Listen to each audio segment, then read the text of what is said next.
सानो उद्देश्य राखेर उनीहरू आइराखेका छैन। दक्षिण एसियाकै राजनीतिलाई प्रभाव पार्छ। विदेशीहरू अनुकूलकै चुनाव हो यो। उनीहरूले चाहिँ दूतावासमा पहिला छलफल गर्छन्, कुन उम्मेदवारलाई पैसा दिने, कुन उम्मेदवारलाई जिताउने, कसलाई हराउने भन्ने कुरा त्यो पहिला दूतावासमै छलफल भएर त्यसको टुङ्गो लागिसक्छ। देखाउनलाई मात्रै गर्ने हो त्यो भोट हाल्ने कुरा त। जनताको भोट त गौण कुरा हो। त्यो स्थानीय चुनावमा चाहिँ त्यो लागू नहोला, तर यो अब सङ्घीय चुनावमा र तपाईँको यो प्रदेशको चुनावमा तपाईँले हेर्नुहोला त त्यहाँ त विदेशीहरूले पत्याएका मान्छेहरू अथवा स्वतन्त्रै आयो भने पनि त्यो स्वतन्त्रवालाहरूको चाहिँ पनि एउटा टिम खडा गरेर चाहिँ विदेशीहरूले नै त्यसलाई अगाडि सार्ने, किनकि जनतालाई त फेरि भुलभुलैयामा पार्नु पऱ्यो नि त। ठिक ठाउँमा चाहिँ परिवर्तन चाहिँ पुग्न दिनु त भएन। कसरी हुन्छ, अराजकता र अव्यवस्था सिर्जना गर्ने हो। त्यो समय सकियो। राज संस्था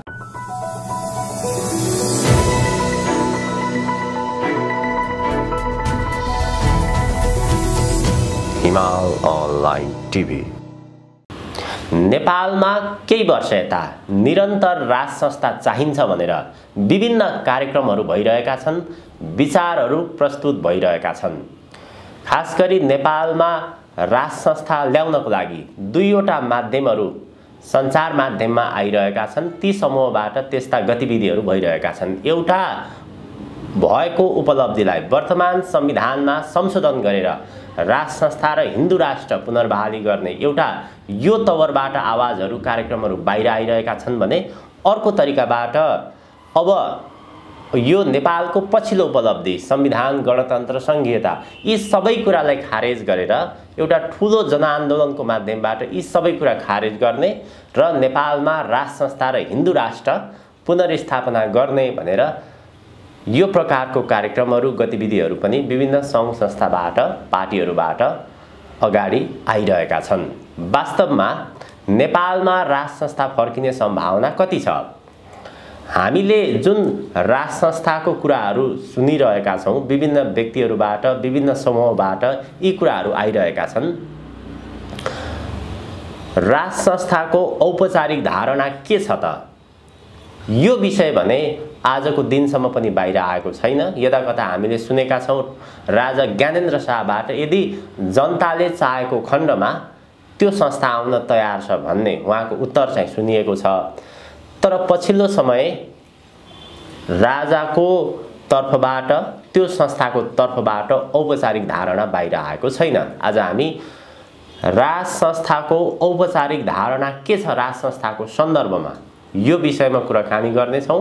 यदि राज संस्था आयो भने कुन माध्यमबाट आउँछ, त्यो कति सम्भव छ, एउटा यो विषय र पछिल्लो राष्ट्रिय अन्तर्राष्ट्रिय भू राजनीतिको विषयमा पनि चर्चा परिचर्चा गर्दैछौँ। वरिष्ठ पत्रकार, लेखक, राजनीतिक विश्लेषक, राष्ट्रिय शक्ति नेपालका प्रवक्ता अनिल योगीसँग स्वागत छ दाइ यहाँलाई।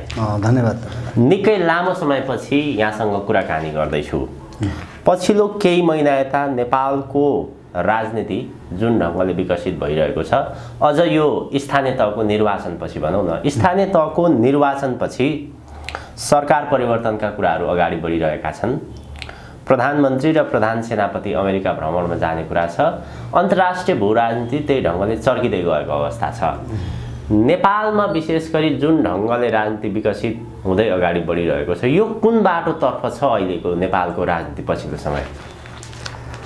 धन्यवाद प्रदीपजी। मलाई लाग्छ नेपालको भविष्य दिन प्रतिदिन अरू विकराल बन्दै गएको, राज्यका महत्त्वपूर्ण संरचनाहरूले विवेक प्रयोग नगरेको र विदेशीहरूले जता जता डोर्याउँछन् त्यतै हिँड्न खोजेको जस्तो देखिन्छ। विशेष गरी यो शक्ति राष्ट्रहरूको चाहिँ खेल मैदान चाहिँ बन्यो नेपाल। हरेक एङ्गलबाट हेर्दाखेरि त्यो देखिन्छ। एमसीसी पास भइसकेपछिको स्थितिले पनि त्यो कुरालाई सङ्केत गर्छ र हिन्दुस्तानीहरूको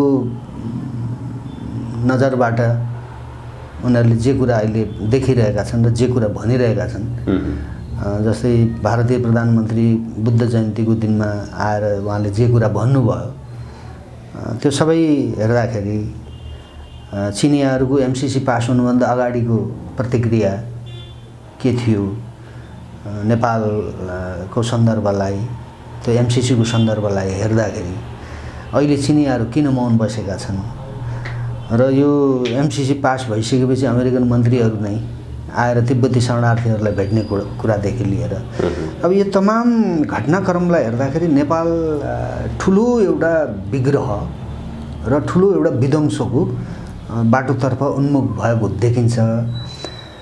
राष्ट्रिय स्तरबाट कसैले पनि मुलुकको रक्षाका लागि चिन्तन गरेको, छलफल गरेको, बहस गरेको सुनिँदैन क्या। व्यक्तिगत रूपमा तपाईँले मसँग सोध्नुहुन्छ, मैले मेरो ओपिनियन मैले सार्वजनिक गर्छु, मैले जानेको कुरा मैले भन्छु, अर्कोले पनि त्यस्तै गर्छ। अब त्यो ढङ्गले चाहिँ विषयहरू उठान त भएका छन्, तर समग्रमा यो मुलुकको रक्षाको निमित्त हुनुपर्ने काम चाहिँ कसैबाट पनि भएको जस्तो देखिँदैन। त्यसो भएर मुलुकको भविष्य मैले चाहिँ निकै विकराल बन्ने हो कि भन्नेतर्फ नै मलाई भित्रैदेखि त्यस्तो अनुभूति भइराखेको छ कि सामान्य बाहिरबाट हेर्दाखेरि नेपाल ठिकै छ, चलिँदै रहेको छ, शासकहरूले शासन गरि नै रहेका छन्। यो निर्वाचनपछि स्वतन्त्रबाट केही उम्मेदवारहरू जुन तरिकाबाट विजय भए ती पात्रहरूको बढी चर्चा छ, तर तपाईँले भने जस्तो देशको मूलभूत विषय चाहिँ अथवा देशको आजको जुन अवस्था छ, विश्व भू राजनीतिमा जसरी फस्दै गएको छ, त्यो विषयहरू उठान भइरहेका छैनन्। निर्वाचनको विषयलाई कसरी हेर्नुहुन्छ? अब यो निर्वाचन चाहिँ तपाईँको पञ्चायतकालमा पनि निर्वाचन हुने गर्थ्यो, स्थानीय चुनाव, प्रधान पञ्चको चुनाव त पञ्चायतकालमा पनि हुन्थ्यो नि हैन। त्यो पिपुललाई एक प्रकारले राज्यले डेलिभरी गर्नुपर्ने केही महत्त्वपूर्ण विषयहरू हुन्छन्। त्यो जनताको जीविकासँग, जनताका हरेक दैनिक कामसँग र राज्यले कर असुल्ने कुरा, यी यावत राज्यको एउटा संरचना हो त्यो स्थानीय निकाय भनेको। त्यो चाहिँ हुनुपर्ने नै थियो। हामीले त्यसको विरोध त गऱ्यौँ हैन, चुनाव काम छैन त भन्यौँ हामीले, तर त्यो आवश्यकता पनि थियो अर्को एङ्गलबाट। तर नेपालको सन्दर्भमा चाहिँ के हो भने त्यो भ्रष्टाचार को उसबाट हेर्दाखेरि चाहिँ त्यो थप भ्रष्टाचार गर्नका निमित्त तलदेखि माथिसम्म, नगरदेखि वडासम्म, महानगरदेखि तलका चाहिँ गाउँपालिकासम्म एउटा भ्रष्टाचारको एउटा सञ्जाल पुनः चाहिँ त्यो विस्तार भयो भन्ने ढङ्गले लिन्छु म अहिले चाहिँ पछिल्लो समयमा। तर त्यसलाई पनि करप्सनलाई नियन्त्रण गर्ने, रोक्ने ध्येयबाट चाहिँ लिने हो भने त त्यो ठिकै छ नि, भ्रष्टाचार नगर्ने हो भने।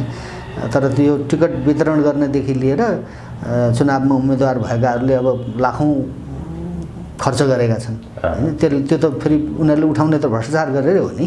राज्यको विकास निर्माणमा, योजनाहरूमा भ्रष्टाचार गर्ने हो, अरू अन्य ती भ्रष्टाचारका माध्यमहरू जे छन् त्यहीँबाट उनीहरूले त्यो काम गर्ने हो।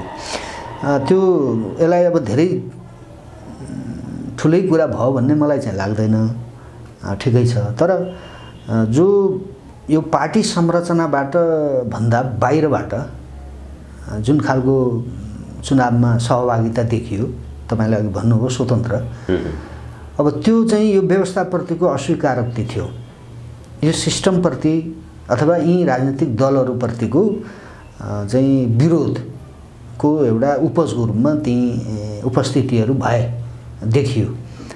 दुईजनाको त नामै लिँदा पनि भयो, काठमाडौँ र धरानको बढी चर्चा पनि छ।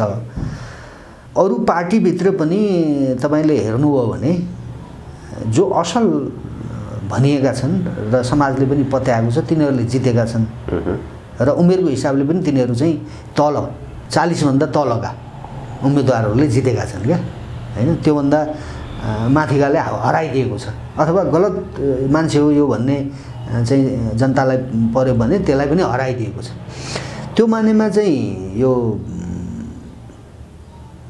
अहिलेको स्थानीय चुनावले एउटा विद्रोहको बीजारोपण चाहिँ गर्यो। स्वतन्त्रहरूको जुन उपस्थिति धेरै भयो नि, त्यो हिसाबमा चाहिँ ठिकै छ।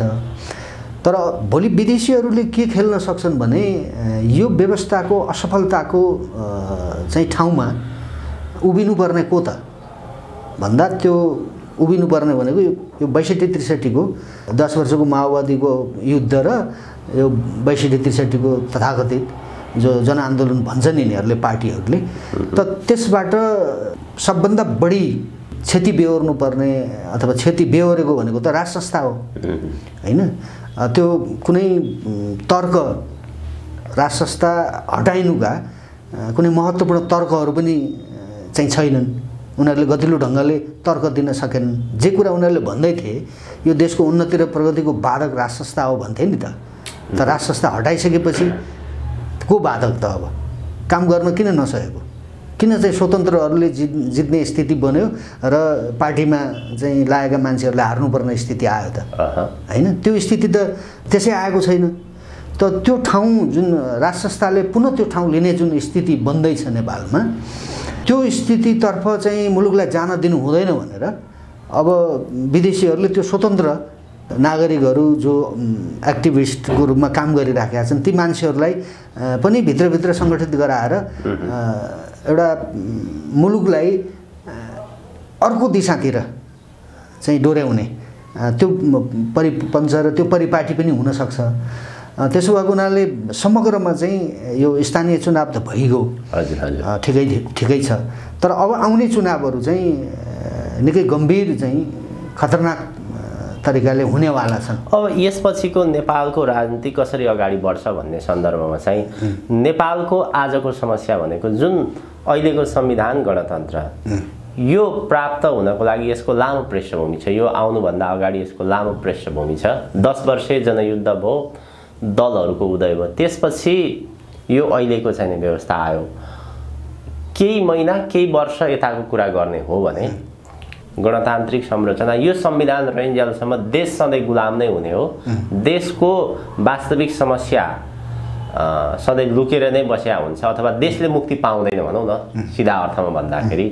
यो नफालेसम्म नेपालको अहिलेको समस्याको समाधान हुँदैन भनेर बहसहरू बाहिर आइरहेको थियो। यो प्रकारको बहस निर्वाचनपछि अलिकति कम भएर गएको देखिन्छ। अब कस्तो प्रकारको बहसहरू अगाडि आइरहेका छन् भने अब हामीले राम्रो पात्र छान्नको लागि अथवा राष्ट्रलाई चाहिने व्यक्तिको लागि त्यसलाई चाहिँ चुनावकै माध्यमबाट प्रयोग गरौँ, राम्रा मान्छेलाई जिताउँ, नराम्रो मान्छेलाई चाहिँ हराइदेऊ, शासन सत्तामै नल्याउँ। यो प्रकारको आवाजहरू अहिले बढी आएको सुनिन्छ। के छ अहिलेको चाहिने राजनीति अब त्यही ढङ्गले नै अगाडि बढ्छ कि राज संस्था चाहिन्छ नेपालमा, राज संस्था एउटा मियो भन्ने शक्तिहरूको अलिकति आवाजहरू पनि अहिले कम सुनिन्छ।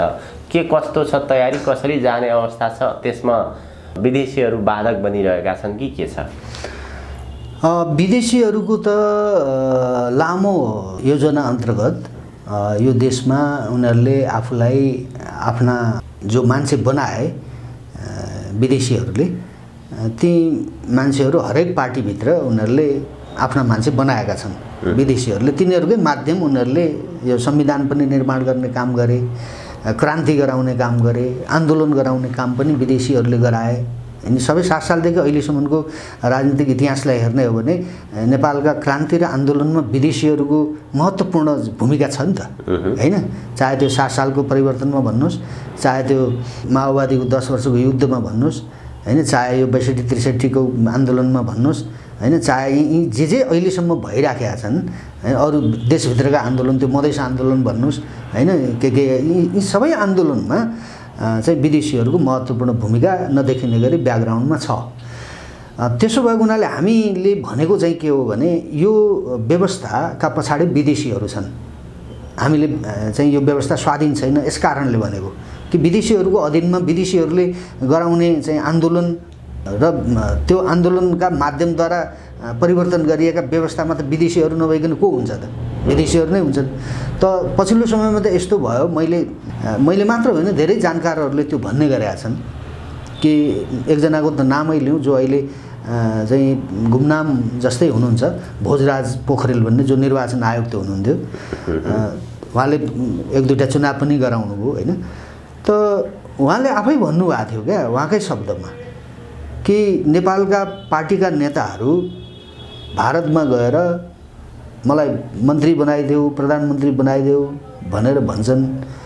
कस्तो तिमीहरूको देश भनेर भारतीय एकजना राजदूतले भोजराज पोखरेलसँग चाहिँ सेयर गरेका रहेछन् त्यो कुरा। त त्यहाँसम्म पुग्यो नि त। हिजो त कमसेकम राजा थियो, राजासँग माग्थे नि त कसैले जे मागे पनि, पद मागे पनि, पैसा मागे पनि, मान सम्मानको जीवन मागे पनि सबै कुरा त यहीँभित्र मागेर पाइन्थ्यो नि त। त पछिल्लो समयमा त परिवर्तनको नाममा 62-63 पछि राज संस्थालाई बाहिर पारेपछि त त्यो कुरा माग्न त विदेश जानुपर्ने भयो, सीमा पारी जानुपर्ने भयो। त त्यसो भएको हुनाले यो व्यवस्था काम लाग्दैन भन्यौँ हामीले। र अर्को के पनि भन्यौँ भने हामीले यो व्यवस्थाले गराउने चुनाव भनेको विदेशीहरू अनुकूलकै चुनाव हो यो। उनीहरूले चाहिँ दूतावासमा पहिला छलफल गर्छन्, कुन उम्मेदवारलाई पैसा दिने, कुन उम्मेदवारलाई जिताउने, कसलाई हराउने भन्ने कुरा त्यो पहिला दूतावासमै छलफल भएर त्यसको टुङ्गो लागिसक्छ। त्यो खालि तपाईँको देखाउनलाई भन्छ नि, त्यो देखाउने दाँत र के चबाउने दाँत भने जस्तो देखाउनलाई मात्रै गर्ने हो त्यो भोट हाल्ने कुरा। त जनताको भोट त गौण कुरा हो। त्यो स्थानीय चुनावमा चाहिँ त्यो लागू नहोला, तर यो अब सङ्घीय चुनावमा र तपाईँको यो प्रदेशको चुनावमा तपाईँले हेर्नुहोला त त्यहाँ त विदेशीहरूले पत्याएका मान्छेहरू होइन, अथवा स्वतन्त्रै आयो भने पनि मैले अघि पनि भने तपाईँलाई त्यो स्वतन्त्रवालाहरूको चाहिँ पनि एउटा टिम खडा गरेर चाहिँ विदेशीहरूले नै त्यसलाई अगाडि सार्ने, किनकि जनतालाई त फेरि भुलभुलैयामा पार्नु पऱ्यो नि त। ठिक ठाउँमा चाहिँ परिवर्तन चाहिँ पुग्न दिनु त भएन। कसरी हुन्छ, अराजकता र अव्यवस्था सिर्जना गर्ने हो होइन। त त्यो गराउनका निमित्त पनि विदेशीहरूले त्यो आफ्नो सञ्जाललाई उनीहरूले व्यापक गरिसकेको हुनसक्छ। त्यसो भएको हुनाले यो अब आउने चुनावले पनि मुलुकलाई सही दिशामा लैजाँदैन। त्यसले चाहिँ अरू अराजकतातर्फ, अरू अन्यलतातर्फ र यो संविधानलाई संस्थागत गर्ने र विशेष गरी विदेशीहरूले आफूलाई चाहिँ नेपालको राजनीतिबाट बाहिर सजिलै उनीहरूले जान चाहिराखेका छैनन्। त त्यो आफूलाई यहीँभित्र चाहिँ खेलिराख्नका निमित्त त उनीहरूले आफ्ना चाहिँ दलालहरू माध्यम या अरू नयाँ दलालहरू खडा गरेर पनि उनीहरूले आफ्नो काम गर्छन्। त्यसो भए उनीहरूले मैले अघि पनि भने सुरुवातमा तपाईँलाई यो राष्ट्रलाई बचाउनकै निमित्त चाहिँ कहीँ कतैबाट पनि प्रयास चाहिँ नभएको देख्दाखेरि चाहिँ त्यहाँनिर चाहिँ मलाई बडा शङ्का लाग्छ क्या। किन शङ्का लाग्छ भने जसप्रति हामीले भरोसा गरेका छौँ तिनीहरू पनि विदेशीकै चाहिँ मुख ताकेर बसेका त होइन।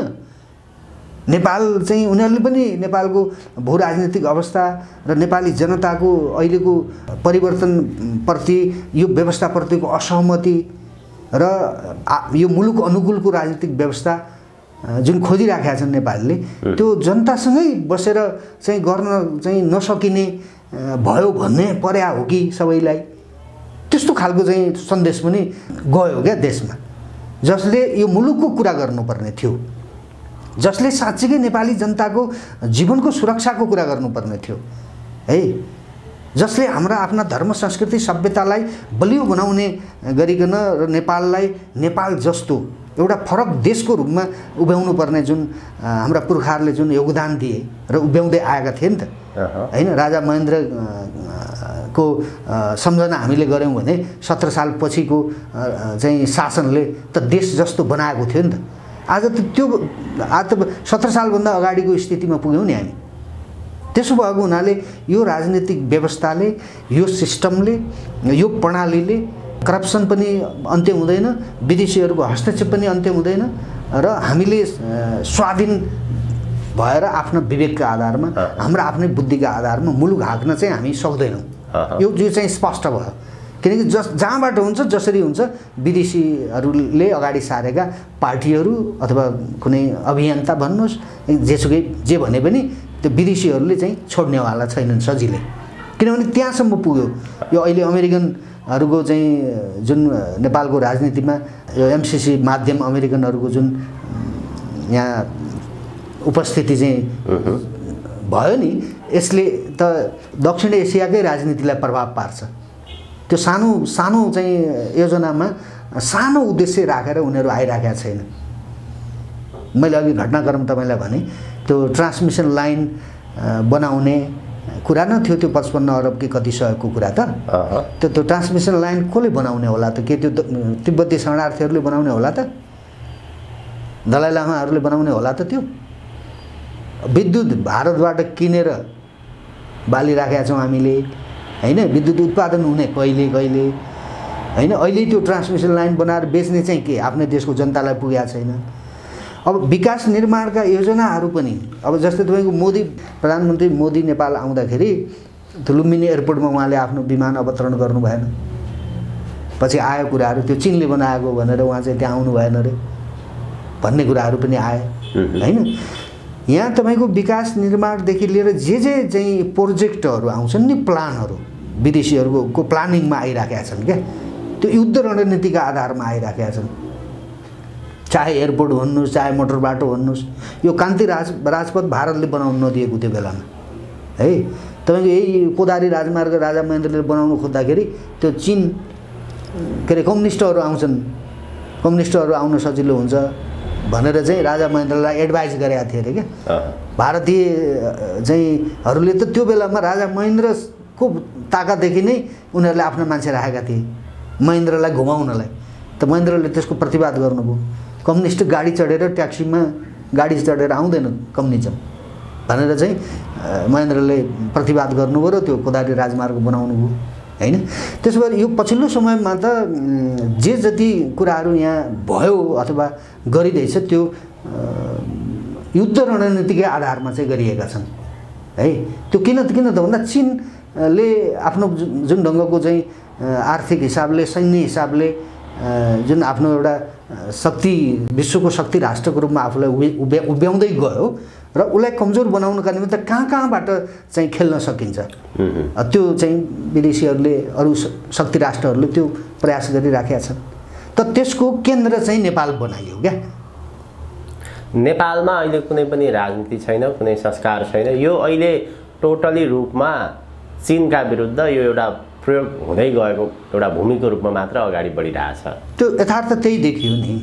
त्यो एमसीसीकै भने नि चीनले चाहिँ धम्कीपूर्ण कूटनीतिको प्रतिवाद हामी गर्छौँ भने चिनियाहरूले, एमसीसी त नेपाल र चाहिँ अमेरिका बीचको सम्झौताको कुरा थियो नि त। हजुर हजुर। किन चाहिँ चीनले बोल्नुपर्ने त? चीनले बोल्यो नि त, किनकि त्यो खम्पा विद्रोह गराएको कुरा इतिहास त चीनले बिर्सेको छैन नि। हामीलाई थाहा छैन होला चीनले के गर्दैछन्, को नेपालमा आएर भन्ने कुरा चिनियाले त उसले आफ्नो सुरक्षा चासोका कारणले पनि त उसले त हेरिरहेछ नि त। त्यो विरोध चीनले गरेको विरोध त जाहेर जस्तै भन्ने कुरा देखियो नि अहिले कि तिब्बती शरणार्थीहरूलाई भेट्न थालिएको छ र यहाँभित्र के गतिविधिहरू हुँदैछन् भन्ने कुरा अहिले चाहिँ त्यो अहिले नभनिहालौँ, त्यो हुँदैछन् भित्र। त भनेपछि यो के देशको हितका लागि भएको रहेछ त एमसीसी सम्झौता? के त्यो ट्रान्समिसन लाइन बनाउनका लागि मात्रै हो रहेछ त? त्यो होइन रहेछ हैन। त्यसो भएको हुनाले यी सबै चाहिँ जे चाहिँ यो देशका विरुद्ध अथवा यो देशबाट अरू देशका विरुद्धमा जे गतिविधिहरू हुँदैछन् त्यो यही व्यवस्थालाई माध्यम बनाएर गरिँदैछ नि त, यिनै पार्टीहरूलाई माध्यम बनाएर गरिँदैछ नि त। त्यसो भएको हुनाले यो कुरा हामीले आम नेपालीहरूलाई बुझाउनु पर्यो। हामीले भनेको त्यो तपाईँले भने जस्तो यही व्यवस्थालाई माध्यम बनाएर विदेशीले नेपालमा चाहिँ एउटा खेल मैदान बनाउँदैछ भनेर भनिरहँदाखेरि अब अहिलेको स्थिति हेर्दाखेरि त्यतातर्फ ध्यान गएको देखिँदैन। यो संविधान र यो व्यवस्था रहन्जेलसम्म देशले मुक्ति पाउँदैन भनेर भनिरहँदाखेरि यसको चाहिने पृष्ठधारमा उभिने व्यक्तिहरू चाहिँ किन छुट्टा छुट्टै कित्तामा छन्? उनीहरू कहाँ छन्, वास्तवमा के गरिरहेछन्, उनीहरूले के गर्न सक्छन् अहिलेको परिस्थितिमा? होइन, सबभन्दा चाहिँ राष्ट्रिय जुन सङ्कट भनौँ न, राष्ट्रको सङ्कट, राष्ट्रिय भने पनि जे भने पनि यो जुन सङ्कट आएको छ नि यो चान्चुने सङ्कट होइन। नेपालको राजनीतिक इतिहासमा, यो राष्ट्रको इतिहासमा यस्तो सङ्कट त बिरलै आएको छ क्या। त्यस्तो सङ्कट आइराखेको छ हामीलाई। यो देश रहने कि नरहने भन्ने एउटा कुरा, अस्तित्वको कुरा, यो राष्ट्रको अस्तित्व रहने कि नरहने। अर्को कुरा नेपाली जाति चाहिँ युद्धको चाहिँ भुमरीमा सकिने परिस्थितिबाट मुलुकलाई कसरी चाहिँ बचाउने, मुलुकवासीलाई कसरी बचाउने, नेपाली जातिलाई, यो दुईटा कुरा, राष्ट्रको अस्तित्व बचाउने कुरा र राष्ट्र भनेको त भूगोल मात्रै होइन, यो भूगोलभित्र बस्ने नेपाली जाति हो नि। त यो जातिलाई समग्र चाहिँ नेपाली जातिको हित र सुरक्षाको कुरा, त त्यो कुरा त गौण जस्तै भयो नि त, गौण मानियो नि त। यो व्यवस्थाले त अलग अलग चाहिँ कित्तामा उभ्याएर नेपालीहरूसँग चाहिँदा नचाहिँदा आश्वासनहरू के प्रलोभनका चाहिँ पुलिन्दाहरू बाँडेर, जसरी स्थानीय चुनाव भयो फेरि यो सङ्घको र केन्द्रको चुनाव पनि त्यस्तै पुलिन्दाहरू बाँडेर हुने हो नि त। जनता त बाध्यता हुन्छ जनताको। के गर्ने त, अरू कोही नआएपछि जो आयो त्यसैलाई जनताले बोकेर हिँड्दिने हुन्छ। त्यो खतरा त विद्यमान नै छ। त जुन यो स्थिति विधि व्यवस्थाले नेपाललाई र नेपालीलाई अप्ठ्यारो स्थितिमा पार्दै आयो यो 20-30 वर्षमा। त्यसो भएको हुनाले अबको जुन अरू जटिलतातर्फ, अरू कल्पना नगरेका चाहिँ सङ्कट र युद्ध, आन्तरिक युद्ध, चाहे बाह्य युद्ध, जुन सम्भावनाहरू देखिँदैछन्, त त्यो सम्भावनाबाट मुलुकलाई जोगाउनका निमित्त तपाईँले भनेको जस्तो त्यो खालका मान्छेहरू, समाजका गण्यमान्य भन्नेहरू। अझ मैले यसलाई प्रश्न बनाएँ, जस्तै नेपालको इतिहासमा यो प्रकारको सङ्कट कहिले पनि आएको थिएन। जुन सङ्कट हाम्रो अगाडि छ, यो एउटा विस्फोटको चरणमा छ। विस्फोट भइसकेपछि यसले वास्तवमा कुन तहसम्मको परिणाम ल्याउँछ यो अहिले तत्कालै आकलन गर्न सक्दैनौँ। त्यसको परिणाम त्यो विस्फोटपछि मात्र थाहा हुन्छ भनेर भनिरहँदाखेरि राष्ट्रलाई चिन्तन गरेर आज समूहहरू व्यक्तिगत रूपमा पनि पहल प्रयास भएको देखिन्छ, सङ्गठनात्मक रूपमा पनि त्यो पहल प्रयास भएको देखिन्छ। यो जुन सङ्कट आज राष्ट्रमा छ, त्यो सङ्कट ती व्यक्तिहरूले रोक्न सक्ने अवस्था छ कि छैन, अथवा चिच्याउने कराउने मात्र हो? यो चाहिँ कस्तो छ भने हेर्नुहोस्, आजको जुन सङ्कट हो भने नि पृथ्वीनारायण शाहको काल सङ्कट जस्तो पनि होइन यो। नालापानीमा युद्ध लडेका हुन् नेपालीहरू, त्यो अङ्ग्रेजसँग, त्यो प्रकारको पनि होइन। भोटसँग पनि लडाइँ भएको थियो, त्यो पनि होइन। यो अत्यन्तै परिमार्जित र अत्यन्तै व्यवस्थित ढङ्गले विदेशीहरूले यो देशलाई समाप्त पार्न चाहन्छन् र यो देशबाट अरू देशमा खेल्न चाहन्छन्। त त्यो काम चाहिँ उनीहरूले गर्दै आए। यो कोणबाट व्याख्या, विवेचना, छलफल नभएको होइन, भइराखेको छ। तर समस्या चाहिँ के भने जो विशेषज्ञहरूले, नेपालका विद्वान बुद्धिजीवीहरूले, तपाईँसँगैका धेरै अन्तर्वार्तामा जो विद्वान बुद्धिजीवीहरू बोल्नुहुन्छ, उहाँहरूले आफ्ना तर्कहरू राख्नुहुन्छ, अरू सञ्चार माध्यममा पनि त्यो त चलिरहेको छ नि त। दैनिक यस्ता कुराहरू आइरहेका छन्। त एक ठाउँमा किन बस्दैनन् त? त्यो गम्भीर प्रश्न छ। एक ठाउँमा किन बस्दैनन् त भन्दा ती मान्छेहरूलाई जोडिदिने मान्छे पनि कोही भएन। समस्या त्यो हो क्या। जसले मुलुकको चिन्ता गरिराखेका छन्, या त उनीहरूलाई कसैले एक ठाउँमा बस्ने परिस्थिति बनाइदिए बस्थे हैन, या चाहिँ स्वयं उनीहरूभित्र चाहिँ अब त सकिन्छ, हाम्रो यो व्याख्या विश्लेषणले अब केही पनि हुँदैन। अब चाहिँ हामी एक ठाउँमा बसेनौँ भने हामी पनि सकिन्छौँ, देश सकिन्छ, दुनियाँ सबै सकिन्छ। त्यसो भएर एक ठाउँमा बस्नु पऱ्यो भनेर त्यही भित्रैबाट कसैले पहल कदमी गरेर एक ठाउँमा बसेको भए त त्यो स्वतन्त्रवालाहरूको चाहिँ प्रश्नै उठ्दैन थियो नि। त्यो देशको चाहिँ चिन्ता गरेर आए मान्छेहरू यथार्थ हो पनि यो, जसले भन्दाखेरि पत्याउँछ, दुनियाँले सुन्छन् कुरा जसको। त ती मान्छेहरू एक ठाउँमा बसेको भए त तिनले समाधान दिन सक्थे नि त, हैन? अब यहाँ मत विभाजन छ, जसले आफ्नो तपाईँको मत चाहिँ जाहेर गरिराखेका छन् र आफ्नो बुझाइलाई आफ्नो तरिकाले व्याख्या र विश्लेषण गरिराखेका छन् नेपाली सञ्चार माध्यममा। ती साथीहरूका पनि आफ्नै तर्क हुन्। त्यति तर्कमै उनीहरूले आफ्नो मुलुकप्रतिको चाहिँ दायित्व हामीले निर्वाह गरिराखेका छौँ भन्ने परिराखेका होला। तर दुर्भाग्य हुन्छ भोलि। के दुर्भाग्य? हिजो युद्धको बेलामा तपाईँको विद्वान बुद्धिजीवी भन्ने कुरा त्यो सुविधा भएको, सुविधा सम्पन्न सहरमा धन चाहिँ दौलतले चाहिँ चुस्त चाहिँ धन दौलत कमाएर बसेका, मिठो खाने, राम्रो लगाउने मान्छेहरू विद्वान हुन्छन् भन्ने कुरा गलत कुरा हो। विद्वान बुद्धिजीवीहरू ती जहाँ पनि हुन्छन्, गाउँमा पनि हुन्छन्, बस्ती बस्तीमा पनि हुन्छन्, थिए पनि। तर हिजो युद्धको बेलामा गाउँमा त केही पनि गर्न पाइँदैन थियो। माओवादीको र चाहिँ राज्यको जुन दबाब थियो, दबदबा थियो, त्यहाँ कसैको नै बुद्धिजीवीको केही काम भएन त्यहाँ, हैन? आज श्रीलङ्कामा तपाईँले त्यहाँ के बुद्धिजीवी थिएनन्? थिए नि त, बहस त गरे नि त, के भयो त? मैले अझ यहाँलाई भन्न खोजेको अहिलेको नेपालको परिस्थिति जुन छ, जस्तो अवस्थामा छ नेपाल, यो परिस्थितिमा चाहिँ अब देश अत्यन्त सङ्कटपूर्ण घडीमा छ। देशको अस्तित्व नरहने अवस्थामा छ। त्यो के कारणले हुँदैछ भन्दाखेरि त्यो संविधानले नै गरिरहेको छ, यो अहिलेको राजनीतिक संरचनाले नै गरिरहेको छ। अब यसलाई आधार मान्ने हो भने त यो त कानुनी रूपमै भइरहेछ, त्यसमा सबै संरचनाले सहयोग पनि गरिरहेको अवस्था छ, त्यसमा सुरक्षाले विशेष महत्त्व राख्छ। अब सुरक्षाले पनि त्यहाँ प्रश्न नै दिएको अवस्था छ भने यो परिस्थितिबाट यो डिजाइन अन्तर्गत विदेशीले काम गरिरहेको छ नेपालमा, बाहिर भएका 2-4 जना स्वतन्त्र व्यक्तिहरूले कुन तरिकाबाट कसरी भूमिका खेल्न सक्छन् त? अनि त्यो त हामीले जनतालाई तपाईँको स्पष्ट ढङ्गले हामीले भन्नु पर्यो। मैले भने नि यो व्यवस्था पछाडि विदेशीहरू छन्, यो व्यवस्था यो संविधान भन्ने काम जनतालाई बुझाउने काम त एक तहसम्म भयो। अब के गर्ने भन्ने विषय छ नि। होइन, त्यही त मैले भने नि, अब के गर्ने भन्ने सवाल हामी राज संस्थामा फर्किनु पर्यो। यदि मुलुक बचाउने हो भने है, राज संस्थामा फर्किनका निमित्त आम नेपालीहरू तयार हुनु पर्यो। जुन राज संस्थाको तपाईँहरूले कुराकानी गर्दै हुनुहुन्छ त्यो संस्थाको आफ्नो धारणा के हो, त्यो त बाहिरसम्म आएको छैन अझैसम्म। यो प्रश्न चाहिँ आम रूपमा उठेको छ है, त्यो स्वाभाविक पनि छ। फेरि तपाईँहरूले पहल प्रयास गर्नु पर्यो। नेपालमा राज संस्था चाहिन्छ, एउटा चाहिने राष्ट्रको निमित्त एउटा यो वैधानिक संस्था हो। नेपाल जस्तो भौगोलिक भू संरचना भएको ठाउँमा राज संस्था बिना हुँदैन भन्नु तपाईँहरूको तर्क सही पनि होला, सत्य पनि होला।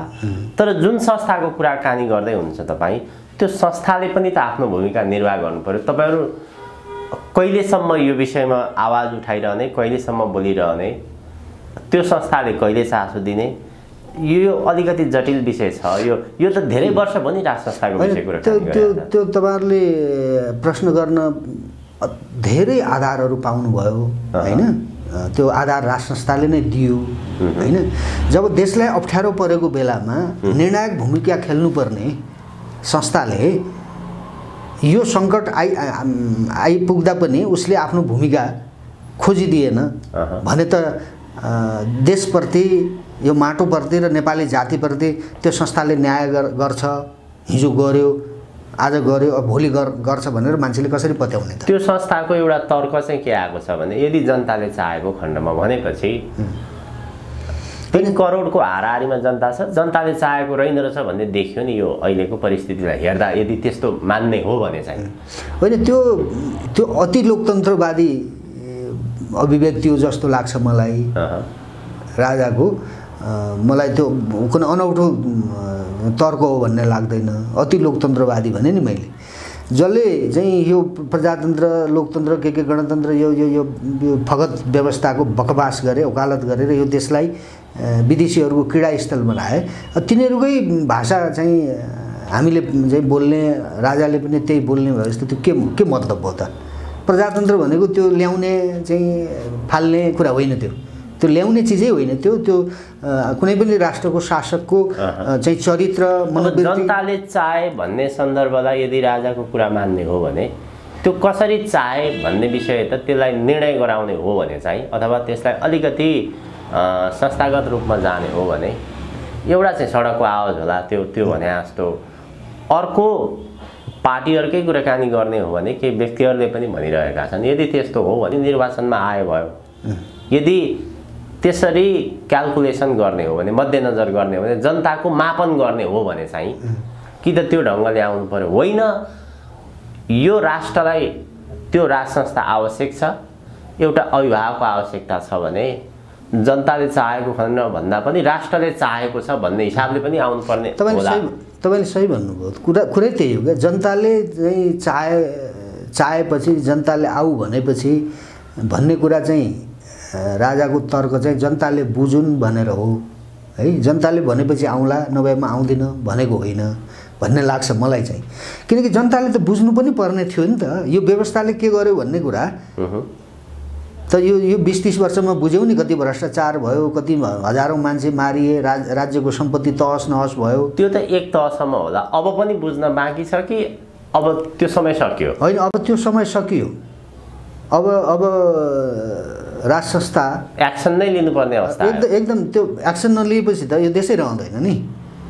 आज जसरी चाहिँ विदेशीहरूले संविधानलाई, यो व्यवस्थालाई टिकाइराख्नका निमित्त होइन, अहिलेका यो चुनाव, अबको यो प्रणालीलाई थामिराख्नका निमित्त त अब अमेरिका सिधै आयो नि त अहिले त यो भारतीयहरू कहाँ कहाँ पुगे चीन कहाँ कहाँ पुग्यो अमेरिका आयो नि त एमसिसी पास गरिसकेपछि हैन उनीहरूले नेपालका न्यायालयलाई समेत उनीहरूले दुरुपयोग गरेर टिके प्रधानमन्त्री बोकिराखेका छन् त देशले अहिले कुनै संसदबाट चाहिँ निर्वाचित प्रधानमन्त्री हो र अहिलेको शेरबहादुर देउवाजी होइन नि त कहाँबाट आयो यो त कुनै व्यवस्था हो र व्यवस्था यो मुलुक समाप्त पार्ने लामो चाहिँ जुन डिजाइन अन्तर्गत कामहरू भइराखेका छन् नि त यो कुरा हामीले त यति बुझ्यौँ भने नेपालको राज संस्थाले यो कुरा बुझेको छैन बुझ्नुपर्छ कि पर्दैन भन्ने हाम्रो प्रश्न हो राज संस्थाको चाहिँ आवश्यकता र औचित्यको बारेमा हामीले जति सक्यौँ हामीले व्याख्या गऱ्यौँ आवश्यकता छ त्यसको औचित्य छ हामीले भन्यौँ त उहाँहरूका तर्फबाट चाहिँ के भयो त भन्ने प्रश्न त उठ्यो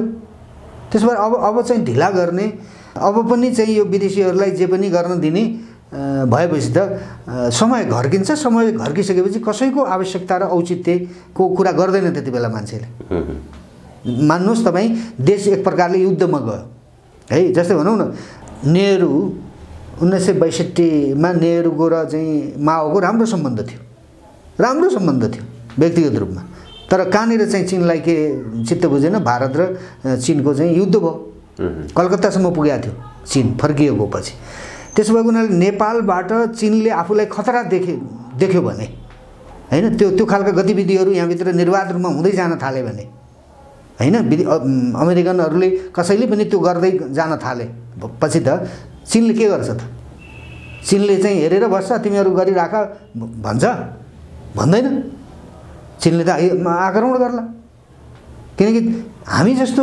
नामर्दको राष्ट्रको रूपमा नामर्दको चाहिँ दुनियाँको रूपमा त चिनियाहरू छैनन् नि उनीहरूमा देशभक्ति छ उनीहरूमा राष्ट्रवाद छ उनीहरूले त आफ्नो देशको रक्षाको निमित्त त उनीहरू जे पनि गर्न तयार छन् नि अमेरिकासँग लड्न तयार छ नि चीन त्यसो भएको हुनाले चीनले त छोड्दैन नि त हजुर त मुलुकलाई त्यहाँ पुगाइसक्दा पनि हामीले राज संस्थाको आवश्यकता छ भन्दाखेरि गलत अर्थ लगाएर बुझ्ने प्रजातन्त्र विरोधी कुरा गर्यो भनेर भन्ने अब स्वयं राज संस्थाले पनि समय सम्पूर्ण रूपले समय घर्किसक्दा पनि देश चाहिँ अरूको चाहिँ विदेशीहरूको क्रीडास्थल बन्ने स्थिति बनिसक्दा पनि राज संस्थाले चाहिँ राष्ट्रमाथि अन्याय भएको कुरा नेपाली जातिमाथि अन्याय भएको कुरा स्वयं आफूमाथि भएको अन्याय यो अहिलेको परिस्थिति हेर्दाखेरि नि तपाईहरुले नेपालमा राज संस्थाको औचित्य यसको आवश्यकता लामो समयदेखि बुझाउँदै आइरहनु भएको छ वास्तवमा नेपालको अहिलेको परिस्थिति हेर्नु हो भने राज संस्थाप्रति आस्था राख्ने त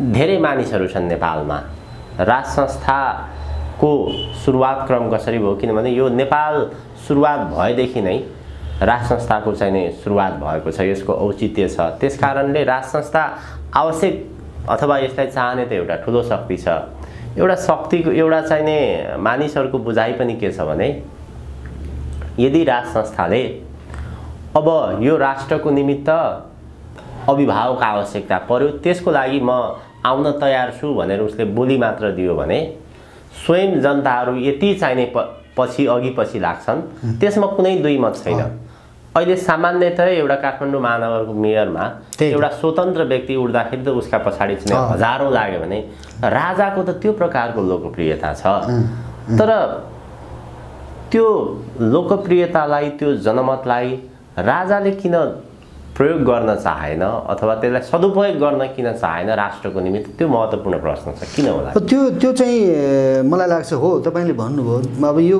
विधि व्यवस्था र यी पार्टीहरू नेताहरूले गरेको बेइमानी का विरुद्ध कोही उभियो भने जनताले उसँग उभिन चाहिँ तयार भयो नि त देखियो एउटा सामान्य पृष्ठभूमि नभएका मानिसहरू कोही उभिदा पनि त्यस्तो हजारौं चाहिँ जनताहरू पछि लाग्छन् भने राजा भने त त्यो त छुट्टै इतिहास भएको एउटा संस्था हो त्यो मेरो विचारमा प्रदीपजी तपाईले महत्त्वपूर्ण प्रश्न यो यसमा के होला जस्तो लाग्छ भने अब यो तपाई हामीले जस्तो हलुका कामकुरा गरिहाल्ने संस्था होइन त्यो होइन रहेछ भनौँ न अब हामीलाई त हतार भएको थियो कि देश सकिन लाग्यो भन्ने जुन चिन्ता जुन स्तरबाट हामीले गरिराखेका छौँ राजाले पनि त्यो चिन्ता चाहिँ गरिरहेको छैनन् त कसरी भन्न सकिन्छ उहाँले चाहिँ गम्भीर प्रकारको चिन्ता चाहिँ गर्नुभएको होला हैन उहाँको मलाई लाग्छ उहाँको आफ्नो पनि समय होला म चाहिँ सम्पूर्ण रूपले चाहिँ हामीले राज संस्था भने पनि राजा चाहिँ आवश्यकता छ देशमा हामीले भने पनि उहाँले चाहिँ माया मार्नुभयो। अब यो चाहिँ हुँदै होइन कि उहाँले अर्को ढङ्गले बुझ्नु भएको छ। जस्तै आज राजा राज संस्थाको नाम लिने जति पनि मानिसहरू छन् ती मानिसप्रति उहाँको विश्वास कि छैन भन्ने अर्थले बुझ्नु पर्यो। एउटा त इतिहास पनि छ, पृष्ठभूमि पनि छ। हिजो राजाकै नाममा राजाका वरिपरि बसेकै मानिसहरूले दरबार सिद्ध्यायो भने भनिन्छ। त्यस कारणले त्यो विश्वासको खडेरी पनि हो कि? त्यो पनि मेरो विचारमा हुनसक्छ। राजाले त अब फराकिलो दृष्टिकोण राख्ने गर्छन् र 10औं 20औं वर्ष 50औं वर्ष पछिसम्मको कुरा स्थिति परिस्थिति सोच्ने र लामो चाहिँ एउटा चिन्तन राख्ने चाहिँ गर्छन् राजाहरूले। मैले पनि त्यो मलाई त्यो अनुभूति हुन्छ। अब हामीले चाहिँ आजै हामीलाई तत्काल चाहिन्छ सबै कुरा। राजाहरूले अलिकति पछिसम्मको स्थितिलाई हेरेर गर्नुपर्ने कुराहरू भएको हुनाले पनि अहिले उहाँले केही नभनेको अथवा केही गरेको नदेखिएको होला। त आफ्नो ढङ्गले केही गरिराख्नु भए पनि हुनसक्छ, मलाई त्यो लाग्छ। तर तपाईँले जुन यो राज संस्थाका पक्षधरहरू जो छन् उनीहरूकै कारणले हिजो धेरै कुराहरू यो 30-40 वर्षको स्थितिभन्दा त्योभन्दा अगाडिको संस्था गयो, बदनाम भयो, धेरै कुराहरू। त त्यो पनि तपाईँले भनेको ठिक हो। त्यो राजाले त्यो महसुस पनि गरेका हुन सक्छन्। किनभने कसले के गर्यो कसले के गरेन भन्ने कुरा त सबै देखियो नि त। तर भोग्नु पर्दाखेरि सबै राज संस्थाले र राजाले भोग्नु पर्यो। दण्ड पाए पनि राजाले र राज संस्थाले चाहिँ दण्ड पाउनु पर्यो। तर त्यो परिस्थिति निर्माण गर्नेहरू त कोही पनि दण्डित भएनन् नि, होइन? तिनीहरूको राजनीति पनि अधिकार पनि खोसिएन, होइन? खोसियो त राजाको न खोसियो सबै कुरा। त्यसो भएको हुनाले हामीले राजाले त्यसरी पनि नसोचेका होलान् भन्न सकिँदैन, सोचेका हुन सक्छन्। तर मलाई चाहिँ भित्रैदेखि लाग्ने के हो भने नेपालको राज संस्था र धर्मको बारेमा राजनीति गर्नु हुँदैन र यो व्यवस्थामा रहेर यो संविधानलाई मानेर कसैले राज संस्थाको परिकल्पना गरेको छ भने त्यो दिवा सपना हो भन्ने लाग्छ मलाई। मेरो भित्रैदेखि मेरो आत्मादेखि भन्दैछु तपाईँलाई यो कुरा। किनकि 50औं वर्षको चाहिँ 100औं वर्षको डिजाइन बनाएर नेपाल राष्ट्रलाई समाप्त पार्नका निमित्त बाधक तत्त्वको रूपमा राज संस्थालाई र राजालाई उनीहरूले देखेर बाहिर हटाएको छ, होइन? यही व्यवस्थामा यही संविधान मानेर चाहिँ राज संस्था स्थापना गर्छौँ भन्छन् केही साथीहरू। अब यो त बलियो तर्क त हो। यही प्रसङ्गमा म आउँदै थिएँ। तपाईँहरू अर्को बाटोतिर हिँडिरहनु भएको छ। पछिल्लो राजनीतिक विकासक्रम हेर्ने हो भने राज संस्थाको लागि एउटा चाहिने औपचारिक पार्टी संस्था भनौँ राप्रपा, राजेन्द्र लिङ्गदेन राप्रपामा नेतृत्व तहमा आइसकेपछि त्यहाँ एक प्रकारको लोकप्रियता पनि देखिन्छ र राज संस्था र हिन्दू राष्ट्र भनेर भनिएको छ। त्यो संस्थाको एजेन्डा, त्यो पार्टीको एजेन्डा कहीँ न कहीँ रूपमा अब राजाले पनि अर्को बाटो रोज्या हो कि यो निर्वाचन मार्फत नै, आन्दोलन मार्फत परिवर्तन हुने सम्भावना देखिएन। जनता सडकमा आएनन्, त्यो प्रकारको माहौल देखिएन। अब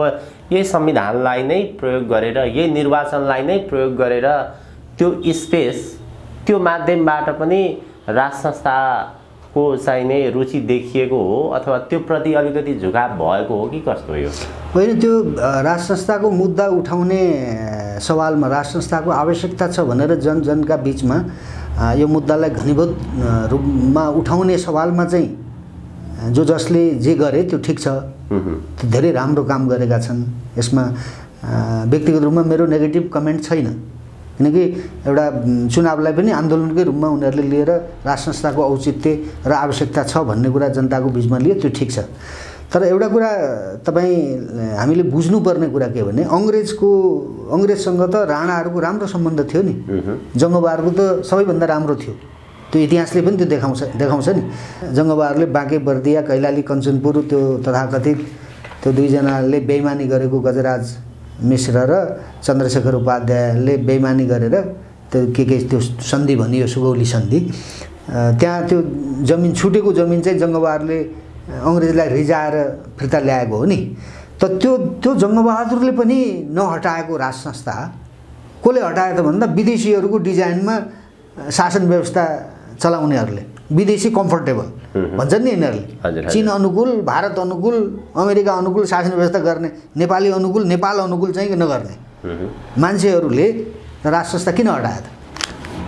अङ्ग्रेजसँग सम्बन्ध त राणाहरूको पनि थियो नि, तर उनीहरूले राष्ट्रको आवश्यकता हो यो राजा राज संस्था भनेको यसलाई हटाउनु हुँदैन भनेर उनीहरूले हटाएनन्। त यिनीहरूले त हटाए, यस्तो लामो डिजाइन अन्तर्गत हटाइएको छ नि त नेपालको राज संस्थालाई। अहिले पनि यिनीहरूले त्यो अङ्ग्रेजसँग चाहिँ सम्बन्ध त आजको होइन, अहिले पनि यिनीहरूको सम्बन्ध त छ नि त, अङ्ग्रेजसँग छ, के अरे चिनियासँग छ, भारतीयसँग छ, कोसँग छैन अहिलेका पार्टीहरूको नेताहरू। यिनीहरूले बाहिर लोकतन्त्र प्रजातन्त्र यिनले जेसुको भन्यो भने त्यो त यिनीहरूको त्यो फलाक्ने कुरा मात्रै हो। यथार्थमा यिनीहरू त अर्काको हितका निमित्त काम गरिरहेछन् भन्ने कुरा त प्रष्ट देखियो नि। 7 सालदेखि अहिलेसम्म जति पटक यिनीहरू नेपालका पार्टीहरू शासन सत्तामा आए तब राष्ट्रघात जनघात हुँदै आएको छ नि। विदेशीहरूसँग असमान सन्धि सम्झौताहरू हुँदै आएका छन् नि। यो एमसिसीसम्म आइपुग्दा हेर्नुहोस् त, त्यो गण्डक सम्झौता, कोशी सम्झौता, त्यो पछि 46 पछिको तपाईँको महाकाली, टनकपुर सबै बुझाए नि यिनीहरूले, हुँदा हुँदा एमसिसीसम्म आइपुग्यो। त्यसो भए यिनीहरू चाहिँ यो व्यवस्थालाई माध्यम बनाएर यो राष्ट्रलाई समाप्त पार्न चाहन्छन् विदेशीहरू। त्यसको मतियारको रूपमा नेपालका पार्टीहरूले काम गरिरहेछन्। यो कुरा हामीले आम पब्लिकलाई सुनाउनुपर्छ र भन्नुपर्छ। र नेपालको राज संस्था चाहिँ यो राष्ट्र जोगाइराख्नका निमित्त उसले काम गर्थ्यो। त्यसो भएको हुनाले यो बाधक भनेको यही हो जस्तै भनेर हटाएको हो। हजुर हजुर, हामी कार्यक्रमको अन्त्यतर्फ पनि छौँ दाइ। जस्तै यहाँले जे भन्नुभयो, अथवा नेपालमा क्रान्ति कसरी हुन्छ, परिवर्तन कसरी हुन्छ, नेपालमा राज संस्थाको अन्त्य कसरी भयो, दरबार हत्याकाण्ड कसरी भयो, त्यसपछि यो संस्था कसरी विस्थापन भयो, र नेपालको जति पनि राजनीतिक परिवर्तन भनेर भनिएको छ, ती सबै राजनीतिक परिवर्तनमा विदेशी प्रभाव र विदेशी लगानी छ। 100%। त्यो त राज संस्थाले पनि बुझ्या होला पक्कै पनि। अब नेपालको परिवर्तनमा विदेशीको प्रभाव, विदेशीको लगानी बिना नेपालमा राजनीतिक परिवर्तन सम्भव छैन भन्ने त्यो संस्थाले पनि बुझेको होला। त यो परिस्थितिमा त्यो संस्थाले यो राष्ट्र जोगाउनको निमित्त खेल्नुपर्ने भूमिका चाहिँ खेलिरहेछ कि छैन? ऊ हेरेर मात्र बसेको छ? होइन, मेरो विचारमा त्यो उहाँले तपाईँले राजाले चाहिँ आफ्नो ढङ्गले केही न केही भूमिका त अवश्य पनि खेल्नु भएको होला होइन। देशभित्र पनि मान्छेहरूसँग भेटघाट छलफल गरिराख्नु भएकै हो छ भन्ने सुनिन्छ होइन। विदेशीहरूसँग पनि उहाँले त्यो गरिराख्नै भएको होला भन्ने लाग्छ हामीलाई चाहिँ। किनभने उहाँलाई चाहिँ यो त्यो धेरै माया यदि कसैलाई हुन्छ भने त्यो उहाँहरूलाई नै हुन्छ क्या। यो राष्ट्रको निर्माण ताकादेखि आजसम्मको नेपालीहरूका चिन्तन, चरित्र, राजनीतिक संस्कार अथवा राष्ट्रवादको बारेमा हामीले अध्ययन गर्ने हो भने यहाँ कोही त्यस्तो कोही फरक चाहिँ तरिका अपनाउन सक्ने कोही पनि कुनै पनि संस्था आफूलाई त्यसरी राज संस्थाको जस्तो अर्को कुनै संस्था तयार हुन सकेन। पार्टीहरूले त्यसरी तयार गर्न सकेन। व्यक्तिहरू कोही आयो होलान्, आए गए, व्यक्तिको खासै केही मतलब हुँदैन, संस्था चाहिन्छ। त त्यो संस्थाले अहिले पनि चाहिँ चिन्ता हामीले भन्दा बढी नै गरेको छ र यो मुलुक बचाउनुका निमित्त अब उहाँले नै हो प्रयास गर्ने मैले देखेको चाहिँ। किनभने तपाईँले अघि कता महत्त्वपूर्ण प्रश्न उठाउनु भएको थियो, यो स्वतन्त्र भनेर जसरी चाहिँ एउटा आम नागरिक, एउटा जनताको छोरोले चाहिँ आएर जनताको जनमत चाहिँ आफ्नो हातमा लिन्छ, आफू अनुकूल बनाउन सक्छ भने नेपालको शाहवंशले नेपाली जनतासँग हिँड्न तयार भएपछि र विदेशीहरूले भाइ हाम्रो यो देश त कसैका देशका विरुद्ध खडा गरिएको देश पनि होइन, हामीबाट कसैलाई खतरा छैन, न चीनलाई छ, न भारतलाई छ, न अमेरिकालाई छ, अब हामीले हाम्रो ढङ्गले गर्न देऊ न। अब कतिपय महत्त्वपूर्ण व्यक्तिहरूसँग अथवा जसले चाहिँ यो राज संस्थाको विषयमा गहिरो अध्ययन गरेका व्यक्तिहरूसँग कुराकानी गर्दाखेरि यो एङ्गलबाट पनि कुराकानी आइरहेको छ कि राज संस्था आउन चाहेको भए धेरै अगाडि नै आउँथ्यो। त्यो संस्था किन अगाडि आइरहेको छैन भन्दाखेरि यदि अहिलेको अवस्थामा राज संस्था आयो भने फेरि त्यो विदेशी शक्तिले चाहेर मात्र आउँछ अथवा उसको अनुकूलता मिलाएर मात्र आउँछ।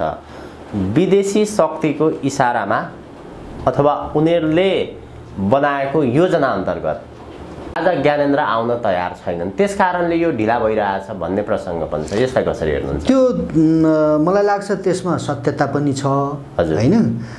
त्यो विदेशीहरू त्यो चाहन्छन् पनि, जसरी पार्टीका नेताहरूलाई आफ्ना कठपुतली चाहिँ बनाउन उनीहरू सफल भए नि, त्यसरी राज संस्थालाई पनि राजालाई पनि त्यो कठपुतली बनाउन त चाहन्छन् होला हैन, तर नेपालको राजा त मैले भने नि विवेकमाथि पनि विवेक प्रयोग गर्ने, विचारमाथि पनि विचार गर्ने, हरेक व्यवस्थामाथि पनि व्यवस्थाको कुरा गर्ने विवेक राख्ने एउटा संस्था हो त्यो।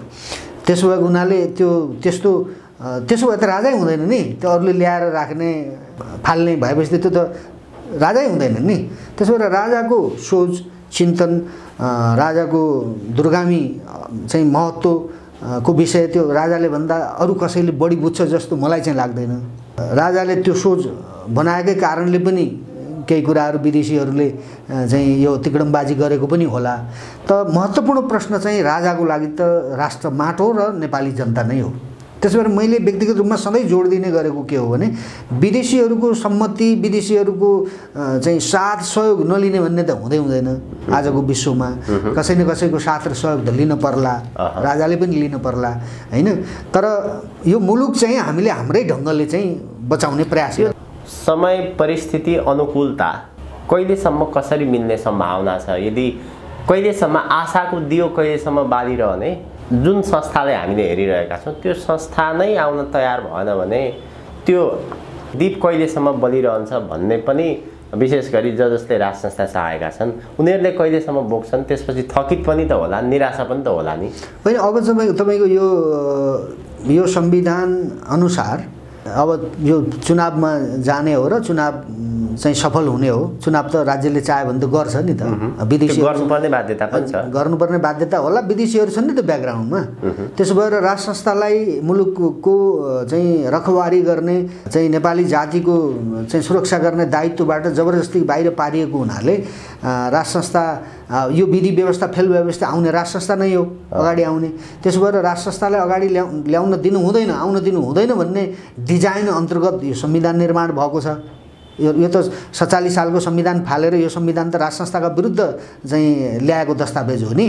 त्यसो भएर यो संविधान अनुसार हुने चुनाव चाहिँ ले यो व्यवस्था संस्थागत हुन्छ, यो संविधान संस्थागत हुन्छ। त्यसपछि राज संस्थाको प्रश्न चाहिँ उठाउन छोड्छन् मानिसहरूले। तर त्यसको आवश्यकता र औचित्य फेरि सकिएको भन्ने हुँदैन। त्यसको आवश्यकता त अरू बढ्छ हैन, अरू नेपाली जनतामा अरू चेतना जागृत भएर आउँछ, अरू समस्यामा हामी फस्छौँ हैन, जातीय लडाइँमा फस्न सक्छौँ, धर्मको लडाइँमा के लडाइँमा यिनीहरूले फसाउँछन् नि त हामीलाई। त्यो चुनाव त एउटा बाहना मात्रै हो, यो त जनतालाई अल्मल्याउने, बेवकुफ बनाउने है। जनतालाई जनप्रतिनिधि छान्न पाइएको छ नि त भन्ने हैन, छान्न पाइन्छ देख्यौ त, स्वतन्त्र आयो त छान्यौ त, पाइन्छ नि त, यो व्यवस्थाको विकल्प खोज्नु हुँदैन भन्ने सन्देश दिने, तर मुलुकलाई चाहिँ लगेर अन्ततः एउटा रसातलमा फसाउने त्यो विदेशीको डिजाइन छ। त्यो डिजाइन रोक्नका निमित्त पनि अबको यो 2-4 महिनाभित्रमा महाराधिराजले अलिकति चाहिँ गम्भीरतापूर्वक है विदेशीहरूसँग पनि आफ्नो कुरा राखेर नेपाली दाजुभाइका बिचमा पनि उहाँले आफूलाई अब त म सक्दिनँ है, देश त अप्ठ्यारोमा पर्यो भन्ने ढङ्गले उहाँले आफूलाई उभ्याउने प्रयास महाराधिराजले नगर्ने हो भने तपाईँले भनेको कुरा चाहिँ हो, मान्छे थाक्छन् पछि बिस्तारै, निराशा आशा निराशामा पैदा हुन्छ। त्यो जब निराशा पैदा हुन्छ देशका लागि केही गरौँ भन्ने मान्छे अथवा भन्ने तागतहरू अथवा भन्ने शक्तिहरू समाज जुन छ त्यसले चाहिँ आशा जुन गरिराखेका छ राज संस्थाप्रति र महाराधिराजप्रति, त्यो आशा जगाइदिने, त्यो आशामा विश्वास थपिदिने काम उहाँबाट भएन भने त जनता त निराश हुन्छ नि। लगभग यो अन्तिम मौका हो नेपालको राज संस्थाका लागि र अहिलेको महाराधिराजका लागि यो अन्तिम समय हो। यो संविधान चाहिँ बाँच्यो, यी विदेशीको डिजाइनमा देशलाई कमजोर बनाउने तत्त्वहरूले चुनाव गरिरहे र यिनीहरू बाँचिरह्यो भने देश मर्छ। त्यसपछि महाराधिराज सरकारले केही पनि गर्न सक्नुहुन्न। हजुर, अन्त्यमा जस्तै यो राज संस्थाको कुराकानी गरिरहँदाखेरि कमजोरी चाहिँ यो देशको नागरिकको कमजोरी हो कि संस्थाभित्र पनि, त्यो राज संस्थाभित्र पनि केही कमजोरी भएको हुनाले त्यो संस्था आउनको लागि ढिला भएको, अथवा के हो कमजोरी? कसको, जनताको तर्फबाट संस्थाको तर्फबाट? होइन, जनताको तर्फबाट म त कमजोरी देख्दैन। जनताको तर्फबाट समस्या छैन। जनता आम जनताको कुरा अर्कै हो। जनताले न्याय खोज्छन्, जनताले सुरक्षा खोज्छन्, जनताले अभिभावकत्व खोज्छन्। अब त्यो दिनका निमित्त चाहिँ महाराज आफूलाई तयार गर्ने कुरा मात्रै हो। त्यही भएर मैले जनतासँग हिँड्नु पर्यो भनेको। अब त्यहाँ भित्रको संरचना जुन छ त्यो चाहिँ त्यति भरपर्दो छैन। त्यो त सबैलाई थाहा छ नि है। हामी त भुक्तभोगी छौँ नि, किनकि पक्षपातपूर्ण चाहिँ व्यवहार गर्ने, राजालाई मिसगाइड गर्ने, राजासँग चाहिँ असल मान्छेलाई खराब हो भनेर चाहिँ प्रस्तुत गरिदिने हैन, त्यो हुन्छ नि चुकिली। त्यो खुला रूपमा पब्लिकली सञ्चार माध्यमहरूमा भनिरहनु भएको छ यस्ता कुराहरू। यो कुरा त उहाँले पनि हेर्नुहुन्छ, सुन्नुहुन्छ। यी सबै कुरालाई मध्यनजर गर्दा त तपाईँहरूभन्दा विश्वास त उहाँहरूकै रहेछ फेरि उहाँलाई। होइन, त्यही त विश्वास गर्दाखेरि त सर्वस्व गुम्यो नि त हैन। उहाँसँग त हामी भएर सर्वस्व गुमेको होइन नि त हैन। त्यही भएर त हामीले भन्यौँ नि, त्यो पृथ्वीनारायण शाहले भनेको छ नि, मेरा मनमा त विराज बखतीलाई चाहिँ कजाउने मन थियो मेरा मनमा, तर जनताले कालु पाण्डेलाई पत्याएका रहेछन् र मैले कालु पाण्डेलाई कजाइदिएँ भनेर भन्नुभयो नि त। प्रधानमन्त्री बनाइदिएँ मैले कालु पाण्डेलाई। तर पृथ्वीनारायण शाहको मनमा चाहिँ त्यो थियो, विराज बखती थियो भनेको। त्यो एउटा दर्शन हो क्या। त्यो भनेको दिव्य दृष्टि हो। त महाराज त्यो दृष्टि राख्नु पर्यो नि। को चाहिँ मेरो पक्षमा, देशको पक्षमा, मेरो पक्षमा भन्दा पनि देशको पक्षमा कसले काम गरिराखेका छ। साँच्चीकै नेपाली जनतालाई एकीकृत बनाएर न्याय दिएर नेपाली जनतालाई एकताको सूत्रमा बाँध्ने शाहवंशको जुन परम्परा हो, त्यो परम्परामा कसले साथ दिन सक्छ त? को मान्छे होला त त्यस्तो? त त्यो त महाराज आफै पनि खोज्ने हो नि। त्यो वरिपरि राखेका मान्छेहरूले कानमा फुक्या भरमा असल मान्छेलाई चाहिँ खराब र खराबलाई असल बनाइराख्ने र त्यस्तै तरिकाले उहाँले चाहिँ काम गर्न चाहिँ थाल्नुभयो भने त अब त केही पनि बाँकी रहँदैन, सबै त्यो रहल पहल पनि सिद्धिन्छ। त्यसो भएको हुनाले राज संस्था त जनताका लागि आवश्यक भएको हो, राष्ट्रका लागि आवश्यक भएको हो, यो माटोका लागि आवश्यक भएको हो। अहिले पिपुलका बिचमा चाहिँ भने नि स्वतन्त्रको नाममा कहीँ नदेखिएका चाहिँ युवाहरू पनि अगाडि आउँदाखेरि त जनताले बोकेर हिँडे त हैन। त्यसो भएको हुनाले जनतासँग हिँड्न चाहिँ महाराज तयार हुने हो भने यो सबै समस्या समाधान हुन्छ र जनताले नै को मान्छे ठिक हो, को मान्छे बेठिक हो जनताले भन्छ नि। महाराजले भन्नै पर्दैन। महाराजका वरिपरि भएको त्यो संरचनाले यो असल हो भनेर सिफारिस गरे भरमा चाहिँ अब त्यस्तो मान्छेले काम गर्न सक्छ र? सक्दैन। जनताले पत्याएको मान्छेले गर्छ। त्यो संरचनाको विकास चाहिँ महाराज गर्नुपर्छ र अनि मात्रै नेपालको राजा साँच्चीकै जनताको व्यवस्था प्रजातन्त्र प्रति प्रतिबद्ध रहेछ भन्ने कुरा त्यो स्थापित पनि हुन्छ। हस्, धेरै धेरै धन्यवाद आजको यो महत्त्वपूर्ण समय र विचारको लागि। म यहाँलाई अत्यन्त आभार प्रकट गर्न चाहन्छु। धेरै धेरै धन्यवाद। मलाई पनि प्रदीपजी धेरै पछि मौका दिनुभयो, तपाईँलाई धेरै धेरै धन्यवाद छ।